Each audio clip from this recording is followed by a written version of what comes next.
A huge story from last week was the announcement, well, the buzz surrounding the landmark College Sports Commission. Now, as of this moment, what that commission is going to be, it's a presidential commission that is being led by the Trump administration. And it's an initiative to try to, I guess, calm the waters surrounding college and kind of protect the sanctity of college sports as we know it. Because we already know, I mean, college sports, guys, you guys love college football. I love college football. When toe meets leather, it's the greatest sport on planet Earth. I will go to my grave believing that there is no better experience than being in a college football stadium on a Saturday in a rivalry game. It's the best thing ever. And any of you guys that have been there, you guys understand that. But there is realities surrounding our sport outside of the facility, outside of the stadium, that's become kind of uncomfortable for a lot of people. Whether you dislike NIL, whether you have a hard time relating to the players the way you once did, the transactional nature of the sport, the pay-for-play model, the arms race that we've experienced. I mean, college football is very different, especially in the off seasons, than it was 10, 12, 15 years ago when we only talked about returning production and how much a guy might grow from year one to year two as a starter. So this purpose of this commission are to tackle a few issues. All right. Name, images, like this. We know that. The transfer portal. We know that.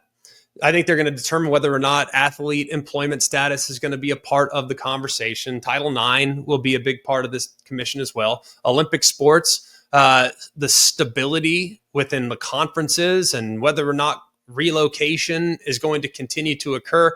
And then just overall regulatory landscape. That's kind of where we're at here with this commission for college football, college sports. But I'm going to tell you this. If I were on this commission, and I would, like I said in the very beginning of the show, I would crawl through broken glass to just be in the room to hear the discussions.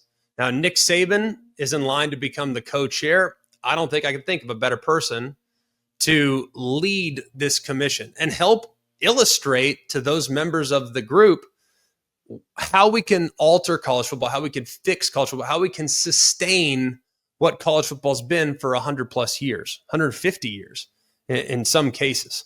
So I love that Nick Saban's involved, but if I were on this commission, there's two things that I would try to iron out first. Okay. Number one, the transfer portal. And I've suggested this in the past and it's been met with some positivity and it's also been met with some criticism. And I'm great with that. I think that's the beauty of the topic is it's polarizing and everybody has a suggestion as to how it should be fixed. I've maintained for a while that the transfer portal being open in December and the transfer portal being open in May and April is challenging and problematic. One, it allows so much leverage for the players. It allows freedom of movement. Those of you that say, well, coaches can move freely, they can, but with a caveat. When a coach leaves from one job to go to the other, they have to pay back a buyout or their future employer has to pay their previous employer a large sum of money for that coach's services. So there are some prohibitive aspects of coaches moving from one place to the other, but in college football with players, there are none.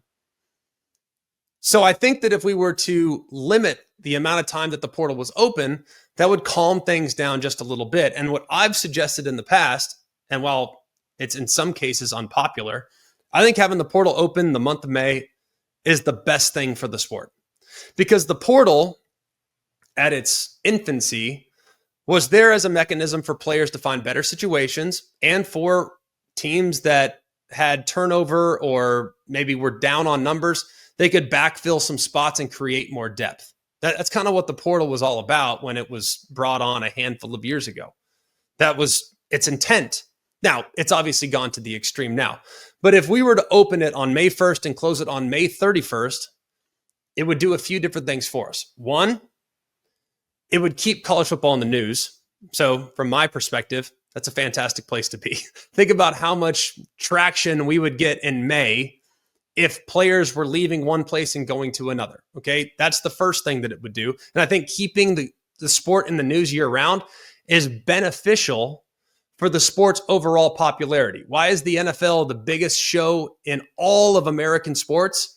Because they go from the Super Bowl to the combine to the draft to OTAs and then training camp starts. They're never out of the news cycle. So I think that would keep college football in the news, in the mainstream news in May, in a time in which the sport is a little bit quiet. That's one. Number two, as a result of the transfer portal, there have been several programs that have put a high priority on going out and trying to sign 21 and 22-year-old kids.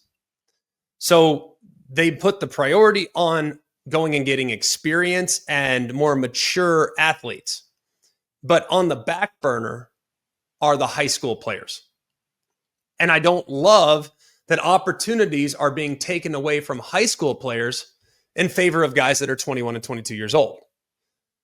I think if we move the portal window to May, there would be a renewed emphasis for programs across the country to put a higher priority on the high school talent who could join their roster in January, go through fall, go through spring, go through winter workouts, go through summer, and then hopefully be ready to play come fall.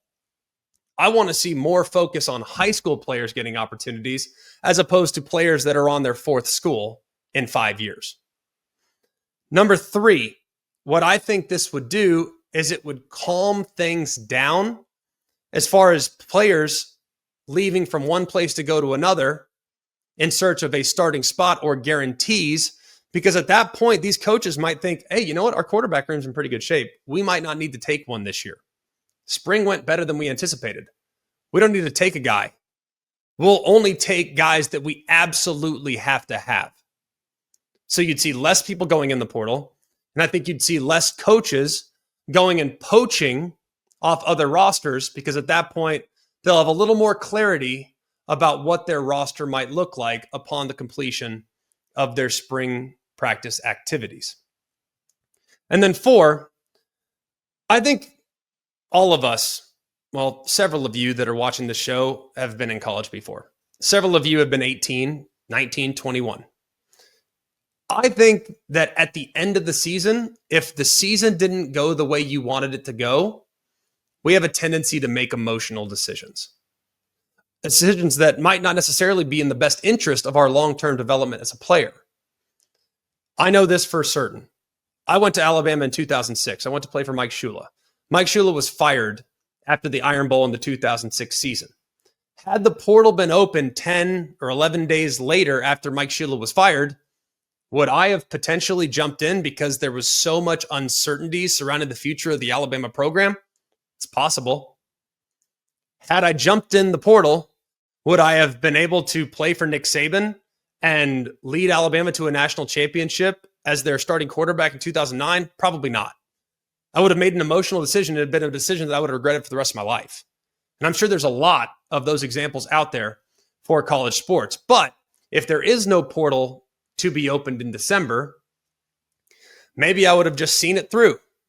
Maybe I would have just continued to go forward.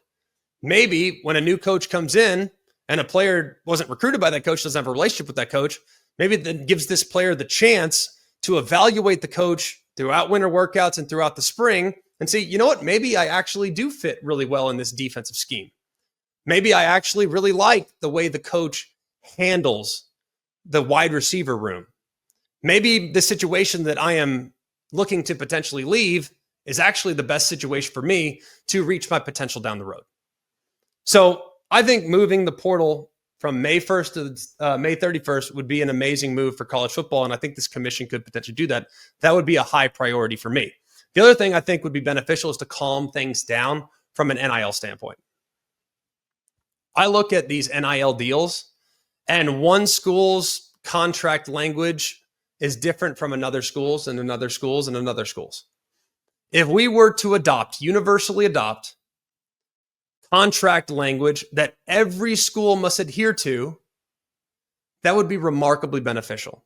Now, I'm not saying it has to be the same numbers or the same. For instance, if one school can pay $1 million and the other school can pay $500,000, that's fine. The amount is different from school to school and player to player.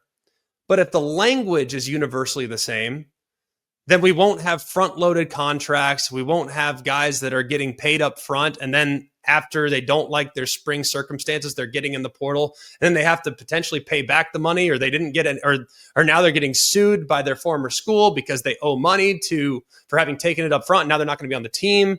Like, I think if we were to adopt universal NIL language, that would be extremely beneficial long-term for the players and I think for the schools.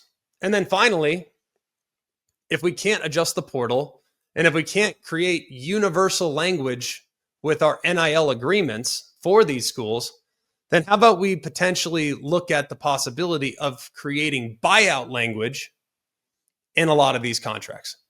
So it doesn't have to be a massive hurdle for these players to move from school to school, but there's a little one. Well, if I leave, then I might have to write a check to the school that I was most recently at. Would that cause just a little bit of doubt in a player's mind when it comes from going from one place to the next? Potentially. I think that would calm things down. I'm not saying it would completely eradicate what we've seen as far as portal movement, but I do think it would calm things down just a little bit. And then finally, the last thing I would try to do in this College Sports Commission, and we talked a little bit about this with Curt Cignetti last week, the head coach of the Indiana Hoosiers. I would find a way to subsidize, whatever that looks like, to subsidize the programs that need help. And that might qualify as a Group of 5 program. That might qualify as an FCS program. That might qualify as D2 or D3. But right now, college football offers opportunities to kids of all skill levels. And that's a wonderful thing. Playing college football was one of the greatest experiences of my life. And right now, because of how much money is going to the top dogs and how some of the smaller schools are struggling to get by, there are athletic directors that are considering the possibility of, man, we just can't afford to continue to support financially a football program. And I think down the road, it's going to become even more of a strain on these athletic departments in the FCS level and the D2 level and so on and so forth. We need to figure out a way to subsidize those schools. If that means taking just a sliver of the college football playoff revenue, then by all means, let's do it. If that means taking just a sliver from the ACC's contract, the SEC's contract, the Big Tens, the Big 12s, just a sliver, just a tiny amount, a fraction, a rounding error, just a tiny amount to subsidize all levels of football, that is something I can absolutely get behind.